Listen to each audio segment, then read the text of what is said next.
ముఖ్యమంత్రి రేవంత్ రెడ్డి గారిని ఇద్దరిని పిలిచి మా భాగ్యనగరం మత సామరస్యానికి ప్రతీక, మేము శాంతియుత సహజీవనం చేద్దామనుకుంటున్నాం, అందుకని గార్డెన్లో అపార్ట్మెంట్లు కూలగొట్టి గాంధీ తాత బొమ్మ ఎందుకు పెడతావు ముఖ్యమంత్రి, తీసుకొచ్చి మా భాగ్యనగరంలో పాత బస్తీలో గాంధీ తాత బొమ్మ పెట్టు, ఇక మా సల్కం చెరువులో మేము కట్టిన కాలేజీ చుట్టూ కూడా జాగుంది, అయ్యా రంగనాథ్ గారు వచ్చి ఇక్కడ గాంధీ తాత బొమ్మ పెట్టేందుకు అనుమతి ఇయ్యండి చెప్పి హైడ్రా కమిషనర్ రంగనాథ్ గారిని లేకపోతే రాష్ట్ర ముఖ్యమంత్రి రేవంత్ రెడ్డి గారిని పిలిచి భాగ్యనగరం శాంతియుతంగా ఉండాలనుకుంటుంది, పాత బస్తీలో ఉన్నోళ్ళు మా వాళ్ళంతా గాంధీ తాత వారసులు, మేము ఎప్పుడు హింస చెయ్యము, ఎవరి మీద దాడి చెయ్యము, మేము శాంతియుత వాతావరణంలో బతకాలంటున్నాము, కాబట్టి సల్కం చెరువులో మేము భూమి కబ్జా చేసి కాలేజీ కట్టుకుంటే అటు రంగనాథ్ గారు మాట్లాడారు, ఇటు ముఖ్యమంత్రి గారు మాట్లాడారు, కాబట్టి అక్కడెక్కడో కట్టుకున్న అపార్ట్మెంట్లలో పేదోళ్ళ అపార్ట్మెంట్లు కూల్చే బదులు ఈ సల్కం చెరువులో గాంధీ తాత బొమ్మ పెట్టుండ్రి, మా వాళ్ళంతా గాంధీకి వారసులుగా బతుకుతారు అని చెప్పి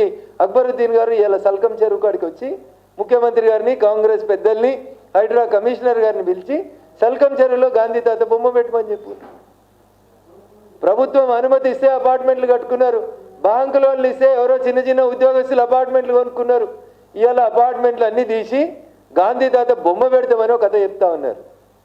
భారతీయ జనతా పార్టీ దీన్ని వ్యతిరేకిస్తుందని ముద్రేస్తున్నారు. ఈ దేశంలో సబర్మతి ఆశ్రమాన్ని డెవలప్ చేసింది, వారు పుట్టిన గుజరాత్లో గాంధీ తాతకు సంబంధించిన సబర్మతి ఆశ్రమాన్ని డెవలప్ చేసింది ఎవరని ఉంటే అది నరేంద్ర మోడీ గారు తప్ప ఇంకొకరు కాదనేది కాంగ్రెస్ పెద్దలు అర్థం చేసుకోవాలి. మీకు గాంధీ గారి పేరు ఇంటి చివరన వాడుకోవడానికి, మీ పేరు చివరన వాడుకోవడానికి 7.5 దశాబ్దాలు దాన్ని ఆ పేరును వాడుకున్నారు తప్ప ఈ దేశంలో ఒక్కరోజు కూడా గాంధీ గారి పేరు మీద ఒక ఆశ్రమం నిర్మించాలనే ఆలోచన లేని పార్టీ కాంగ్రెస్ పార్టీ.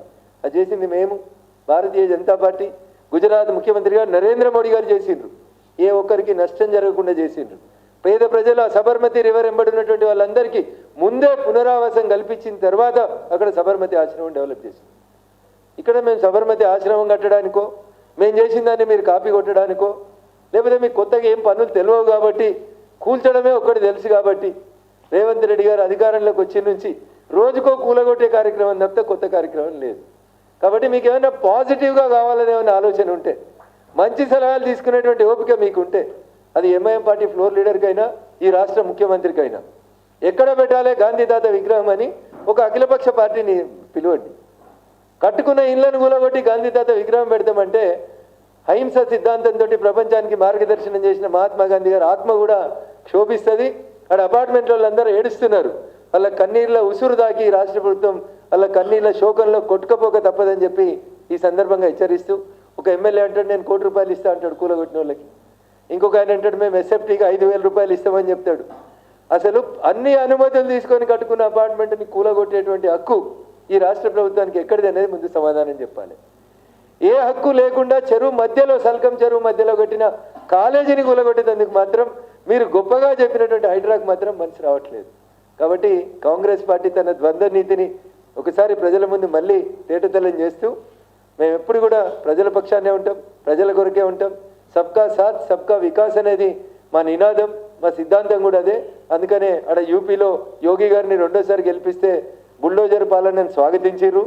ఆడపిల్లలు అర్ధరాత్రి ప్రశాంతంగా తిరగగలుగుతున్నారని యూపీ ప్రజలు విశ్వసిస్తున్నారు. నేరాలు తగ్గినాయి, నేరస్తులందరినీ జైల్లో పెడుతున్నామని భయపడుతున్నారు. ఇంతకుముందు నేరస్తులు కాలర్ ఎగరేసుకునే పరిస్థితి నుంచి అయ్యా మేము సరెండర్ అవుతాం ప్రభు మమ్మల్ని కాపాడుంది అనేటువంటి పరిస్థితికి యూపీలో శాంతి భద్రతలను పరిరక్షించినటువంటి నాయకుడు యోగి. కాబట్టి ఆయన పేరు తీసుకొని మాట్లాడేటువంటి అర్హత కూడా అక్బరుద్దీన్ ఓవైసీకి లేదని చెప్పి ఈ సందర్భంగా తెలియజేస్తాను. థ్యాంక్ యూ అనండి.